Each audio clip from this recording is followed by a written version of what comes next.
We all make mistakes from time to time, and when you talk about MK as much as I do, you're bound to make a few. I was planning to make this video for a while, but the revelation that Richard Epcar never said he was leaving the role of Raiden after MK11 as I'd heard really made it seem like the right time to start gathering examples. I'm sure there are some I've missed here, but these are the ones I could think of. In the 2012 MK9 Rage review, and I think the 2016 critique as well, I said that Quan Chi was created for the Defenders of the Realm cartoon and then made his way into the games. I believe this because I assumed that if he was made for the games but got a debut in the cartoon first, his episode would surely have tied into his game storyline by focusing on Sub-Zero instead of Nightwolf. And to be fair, as far as I'm aware, John Tobias didn't reveal the truth of the matter until 2018, so I think I'm in the clear on this one. One mistake I made in the original Rage review for sure is when I criticised Rain's fatality for cutting with water. Even up to a couple of years ago, I'd still get comments saying I was wrong about that, and I was. Pressurised water can cut, and in fact, I had seen it in other games as both Metal Gear's Rex and Ray have hydraulic cutters, the former's being used to sever Grey Fox's arm, so it kinda got a lot of play. I just didn't know that's what it was because it always looks like a laser. When first covering the MK timeline on A Line Through Time, I erroneously stated that Scorpion was killed 1 year prior to MK1 according to the MK1 prequel comic. Somehow I missed the fact that he says it was 2 years prior, even while including that very page in the video. Fortunately, I was able to address that in the second timeline video.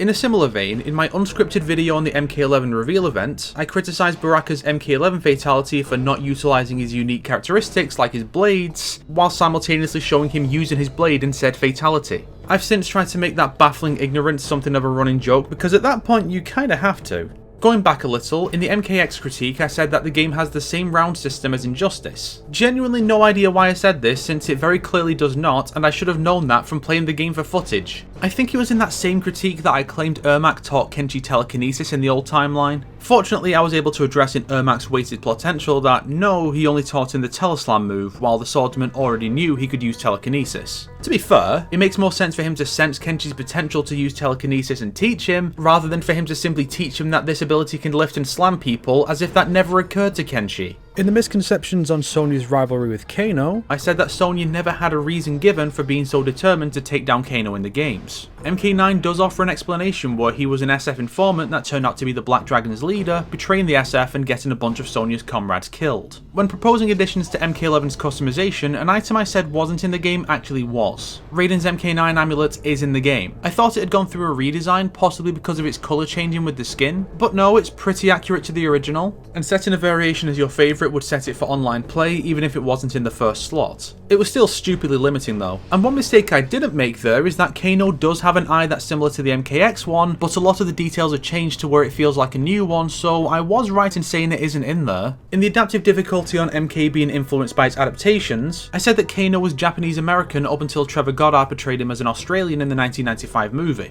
He actually played him as a Cockney. The reason I said this is that way back when I was first getting into MK in the early to mid 2000s, that's what I read happened, with that same source also claiming Goddard was thought to be Australian until he died and it came out that he was English. And since I have trouble distinguishing between Cockney and Aussie accents, I internalised it and it stuck. In the adaptive difficulty on context being assumed, I said that Kung Lao wasn't mentioned in the 1995 movie prior to the final battle. Shang Tsung briefly mentions him to Goro earlier. I've come to warn you that Kung Lao's descendant is competing in the tournament. I'm fairly certain I, at some point, called Sindel's retcon inconsistent with MK11's base game intros, which he's repeatedly stated to have loved Kitana, but I think now what they were going for is that Sindel does love Kitana up until she finds out Kitana turned on Shao Kahn and thus doesn't deserve her mother's love. Maybe I'm giving the writers too much credit and it is still a trash retcon anyway, but I think that was the intent. In the MK11 critique, I said that they swapped out Jade's default costume during the torture scene for the one without the hood. Someone corrected me on this, as you can actually tell from the green parts on her chest that this is the same outfit, just without the hood, as the hoodless version doesn't have the green part there. So the real issue with this scene is that they made a hoodless variant that we're not allowed to use. So there were actually 3 costumes they made for the scene that we're not allowed to have.